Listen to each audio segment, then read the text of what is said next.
Hi everyone! Welcome back to Master Che. Today, ang gagawin po natin ay crispy pata. But before that, please don't forget to subscribe.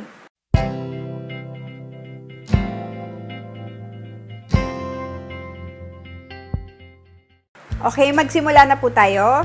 Narito po ang ating mga kailangan. Meron po tayong pata, dahon ng laurel, luya, onion, vinegar, and soy sauce. Ito pong part ng pata natin ay ginagamit na pang pata team. So, hindi po siya masyadong mabuto. Malaman po siya. Ayun, ang una lang po natin gagawin ay pakukuluan natin siya hanggang lumambot. So, lalagyan lang po natin ng dahon ng laurel, ang ating kumukulong tubig. Tapos, lalagyan din po natin ng luya and onion. And then, suka. Saka po toyo. Tapos po, ilalagay lang natin ang ating pata. Lagay po natin siya dyan hanggang sa siya'y lumambot. Palalambutin po natin siya ng 1 hour to 1.5 hours para sigurado pong malambot ang ating pata.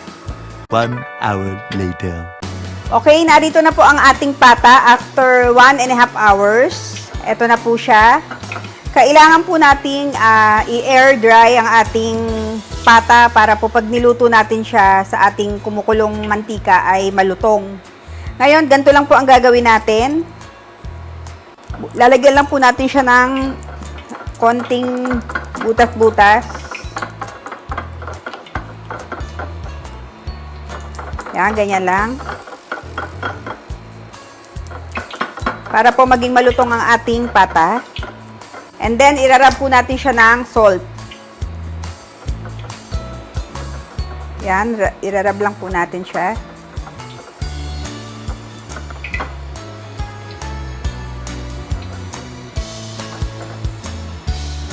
Tapos, gaganunin ko lang po ulit para siguradong maging malutong siya. Huwag po kayong mag-alala at hindi po magiging maalat ang ating pata dahil hindi naman po natin siya tinimplahan ng alat.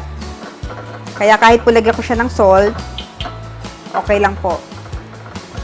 Ngayon, ilalagay na po natin siya sa ating kumukulong mantika. Ngayon, ilalagay na po natin ang ating pata. Unahin po muna natin yung kabilang side.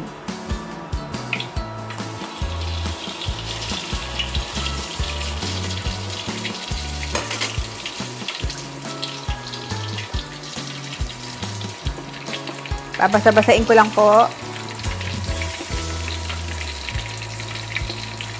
Pwede po natin siyang lagyan ng splatter screen para po hindi masyadong tumalsik sa atin. Babalikan po muna natin siya maya-maya. 5 minutes later. Babalik na rin na po natin ang ating pata.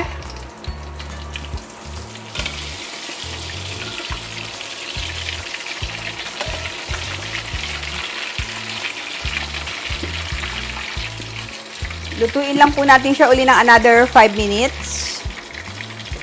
5 minutes later. Ngayon po, hahanguin po muna natin ang ating pata. Ipaparest lang po natin siya ng mga 10 minutes and then ipa-fry po natin siya ulit. Double fry po ang gagawin natin para po talagang malutong ang ating pata.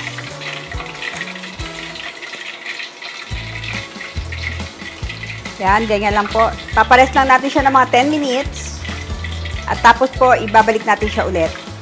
A few moments later. Ngayon, ibabalik na po natin ang ating pata for our second fry.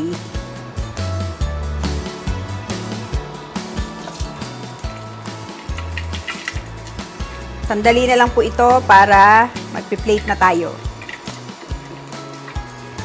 Pwede rin po nating wisik-wisikan ng tubig ang ating pata para pampadagdag po ng pagiging malutong ng ating balat. Lagyan lang po natin siya ng splatter screen para hindi tayo matalsikan. Habang hinihintay po natin ang ating pata, gusto ko lang pong batiin ang aking isang subscribers na taga Sweden, Annabelle Legaspi Sinilius. Hi! Salamat po sa pag-subscribe. Babalik ta rin lang po natin siya. Kaya lang po kailangan mag-iingat kayo sa mantika. Palulutungin na lang po natin ang ating balat. Ngayon, eto na po ang ating pata. Pwede na po natin siyang hanguin.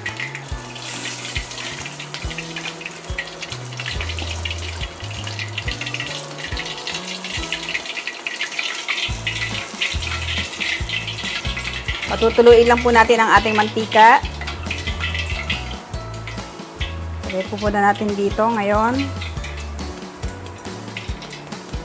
Magpi-plate na po tayo. Ito na po ang ating pata. Ipaparest lang po natin siya ng 10 minutes bago po natin siya ilagay sa ating plate at saka natin siya i-slice. Ngayon, gagawa lang po tayo ng ating dipping sauce para sa ating crispy pata. Lagay po lang po tayo ng toyo. Ilagyan ko po ito ng hiniwang kamyas dahil marami po akong kamyas. Lagyan din po natin ng konting suka. Yan. Then, lagyan lang po natin ng konting pepper, salt, and konting sugar. And then, mix lang po natin siya. Yan, meron na po tayong sausawan para sa ating crispy pata. Ito na po ang ating crispy pata. Ngayon po, titikman na natin siya. Ito niyo po kung gaano siya kalutong. Yan, napaka-juicy po ng loob niya. Kuha lang po ako ng maliit.